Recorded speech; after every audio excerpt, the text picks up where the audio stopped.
So today I'm gonna show you how to make this zucchini scarpaccia. Just got back from Italy. And it's so delicious, and as a gluten-free person, I'm so excited to eat it. Let's go. So zucchini season is coming to an end, and it's just a great time to make this wonderful recipe. It's zucchini scarpaccia. And I just got back from Italy, so many wonderful things. And I saw a Giada making a version of this, and I took hers and then did my own spin on it. So much good stuff. You're gonna love it. Let's start by cutting the zucchini. If you have one of these, oh, you're gonna love it. It's the greatest thing in the world. And as a gluten-free gal, it's perfect because I use it for so much. So I'm cutting this about 1/8 of an inch. First step is we're gonna take half of the zucchini, and I've got a good 6 cups here, by the way. And I'm gonna get my Celtic sea salt. Oh, do I have the bowl under? Yeah. And I'm gonna start by salting this and tossing it. And all of this is to really help release all of the liquid. So the good news is it's not like you wind up with a super salty zucchini or anything. I like the finely ground. And I love the minerals in here and how good they are for you. So we're gonna take that. It's form and function. I love the health benefit and I love the way it tastes. Now we're gonna toss this all together, and then I'm gonna put the timer on and I'm gonna let it sit for 15 minutes. And if you're wondering like what's gonna go in to make this gluten-free deliciousness, we've got rice flour, we've got polenta, there's eggs, we're gonna get zucchini water, some spices. Already it's just starting to sweat, and that's what you want. So I'm gonna put the rice flour in here, and I've got the polenta, and you want something that's like finely ground. I'm gonna put a little bit of salt. I know you think, oh, there's all that salt in there, but we're really not gonna end up tasting a lot of that. So I'm just gonna put a 1/2 teaspoon because once we get this out, we're gonna add some salt on top. So I'm gonna put some oregano, not really measuring, but a couple of teaspoons, and then I'm gonna put some basil, and let's put it all in there. Let's mix that all up, and I'll show you what we're gonna do next. So forgot a few things. The red pepper flakes and the garlic powder. Let's get that in there. So as much red pepper flakes as you like, and then as much garlic as you like. Something like a couple of good pinches, and then some pepper. Let's get it all mixed up. Now, of course, you can buy your Parmesan ground, but it's never gonna be the same, and it's all of these little details that make it wonderful. So if you don't have a box grater, they are the greatest thing in the world.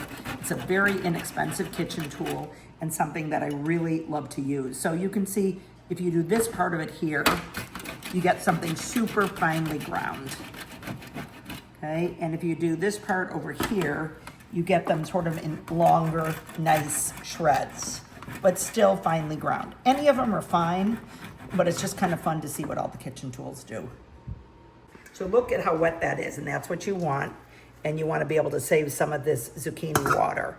What I'm gonna do is take half of the zucchini and I'm gonna put it in a tea towel, roughly, okay?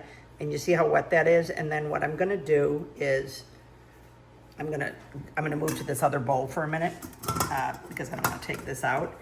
And then you're gonna just start squeezing and twisting.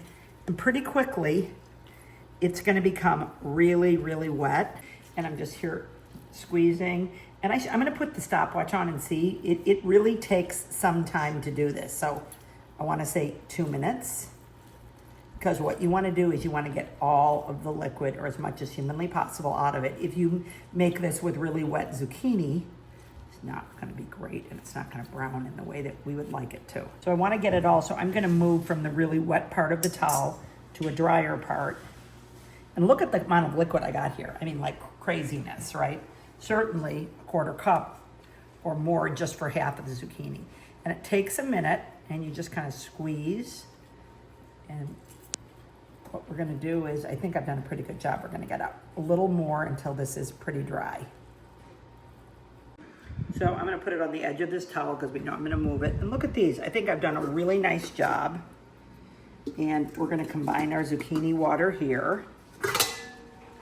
And when people say, you sure do use a lot of dishes. I do. Almost forgot the parm, so let's add that in there. And then I'm gonna mix it all up. I mean, how could this possibly be anything other than fabulous? And then I'll show you the next step. So we're gonna put the eggs, and I get these beautiful, look at that yolk, I get these beautiful eggs. from my local farmer in Michigan. And products really do matter. I've got this beautiful olive oil from Ultima Pietra. If you follow me on Instagram, you saw it recently, we were there, and it's amazing, beautiful olive oil, so fabulous. I'm gonna put this in. And then we're gonna do zucchini water, and we need about a half a cup. I did a little more last time. I'm gonna start with, or not, and when I say a half, I mean a quarter, but you'll get to the recipe. What I'm gonna do here is put it in, and then I'm just gonna mix it all up and make this lovely batter. I'm gonna put the zucchini in. I'm so proud of myself because it's very dry. And then we're gonna mix, and I'm probably just gonna mix with my hands. And what I also think is a little onion is nice, and you can do this so many different ways. Like for example, I'd love to do a little mozzarella on the top, which would be nice. And when you do the onions, I'm only doing about half a cup, separate them all out. Just something like that. And then I'm gonna get in there with my hands. I'm gonna just get this all together, and then we're pretty much almost ready to go. So I'm gonna put a little bit of olive oil, and then I'm going to just kind of brush it all over.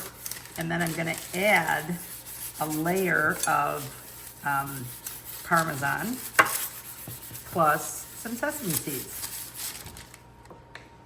Now what we're gonna do is we're just gonna do all over this a thin layer of sesame seeds, of Parmesan, and then I'll show you when I add the sesame seeds.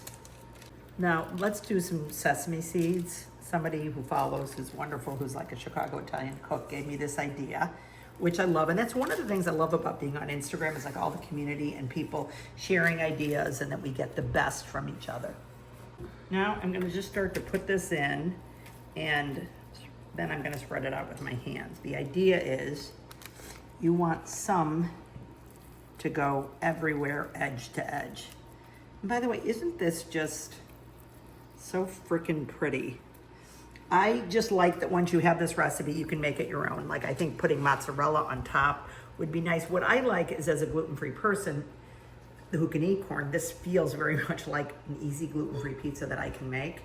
We made it yesterday. We ate the whole thing. We loved it so much. So we're gonna put some like hot sauce or chili crisp on top.